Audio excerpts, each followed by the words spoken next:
Hi friends, அன்பு உள்ளங்களுக்கு என் இனிய வணக்கங்கள். கிராமத்துலேயும் சரி, எல்லா இடத்துலையும் பாட்டி எல்லாம் சொல்லி ஒரு விஷயத்த கேள்விப்பட்டிருப்பீங்க. உப்பை கையில் வாங்காத, உப்பை கையில் கொடுக்காத அப்படிங்கிற விஷயத்த நீங்கள் கேட்டிருப்பீங்க. ஸோ ஏன் உப்பை கையில் கொடுக்கக்கூடாது, ஏன் வெறும் கையில் நம்ம வாங்கக்கூடாது அப்படிங்கிறத பற்றி இந்த வீடியோ நம்ம பார்க்கலாம். நிறையா பேர் வாங்கக்கூடாது, செய்யக்கூடாதுன்னு தான் சொல்லுவாங்க. ஆனால் ஏன் பண்ணக்கூடாது, அதுக்கு பின்னாடி இருக்கக்கூடிய சயின்டிஃபிக் ரீசன் என்னன்னு யாரும் சொல்ல மாட்டாங்க. அந்த மாதிரி இருக்கக்கூடிய டவுட்டு கிளியர் பண்ணுறதுக்கு தான் இந்த யூனிவர்ஸ் ஸ்பீக்ஸ் சேனல். கண்டிப்பாக சப்ஸ்கிரைப் பண்ணுங்கள், கமெண்ட் பண்ணுங்கள், ஷேர் பண்ணுங்கள். ஓகே, ஒரு சின்ன ஸ்டோரியோடு ஸ்டார்ட் பண்ணலாம். ஒரு கிராமத்தில் அம்மா சமையல் பண்ணிகிட்டு இருந்தாங்க. பக்கத்து வீட்டு குழந்தை அம்மா கொஞ்சம் உப்பு தரீங்களா அப்படின்னு சொல்லி கேட்டாங்க. அப்போ அம்மா சிரிச்சிட்டே சொன்னாங்க, கையில் வாங்கக்கூடாதுப்பா, ஒரு நிமிஷம் இருன்னு சொல்லிட்டு ஒரு கிண்ணத்தில் உப்பு போட்டு கொடுத்தாங்க. அப்போ அந்த குழந்தை கேட்டுச்சான், ஏன் அம்மா கையில் கொடுக்கக்கூடாதா, நான் கையிலையே வாங்கிக்கிறேன் அப்படின்னு சொல்லி கேட்டுச்சான். அதுக்கு அம்மா சொன்னாங்க, உப்பு எல்லாத்தையும் உறிஞ்சக்கூடிய குணம் கொண்டது. கையில் ஈரம் இருக்கும், கிருமியும் இருக்கும். அது மட்டும் இல்லாமல் நம்ம உடம்புலையும் மனசில் இருக்கக்கூடிய நெகட்டிவ் எனர்ஜி அப்படின்னு சொல்லுவாங்க. அந்த நெகட்டிவ் எனர்ஜி ட்ரான்ஸ்ஃபர் பண்ணக்கூடிய சக்தி உப்பில் இருக்குது.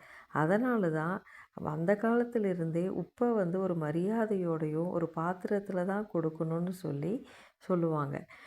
அதிலிருந்து அந்த குழந்தை புரிஞ்சுக்கிச்சு, ஒரு சின்ன பொருள் உப்புக்கு இவ்வளோ சக்தி இருக்கான்னு சொல்லி தெரிஞ்சுட்டு, அதிலிருந்து உப்பை ஒரு ஸ்பூன்லேயோ ஒரு கிண்ணத்துலேயோ அந்த மாதிரி தான் கொடுக்கணுங்கிறத அந்த குழந்தை புரிஞ்சுக்கிச்சு.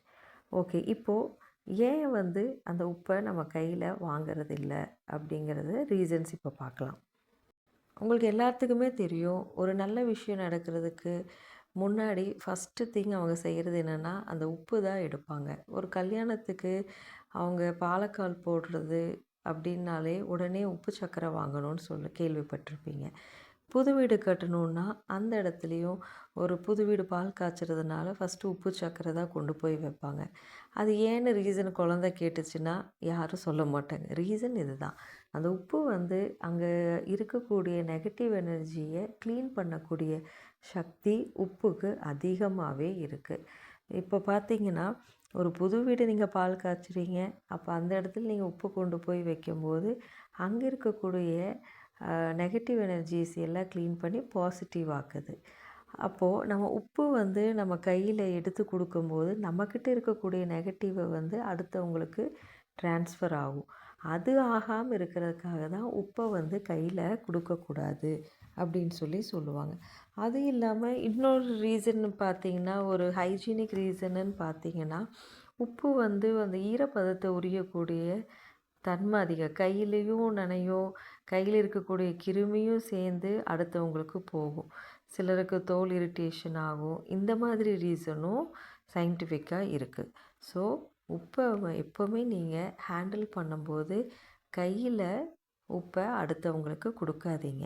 ஓகே, இந்த வீடியோ உங்களுக்கு பிடிச்சது, இந்த மாதிரி கண்டென்ட்டில் உங்களுக்கு ஏதாவது டவுட் இருக்குது, வேறு மாதிரி கண்டென்ட் எனக்கு இது ரீசன் சொல்லுங்கன்ட்டு உங்களுக்கு தோணுச்சுன்னா கண்டிப்பாக கமெண்ட் பண்ணுங்கள். அதுக்கு உண்டான வீடியோஸ் நான் போட போகிறேன்.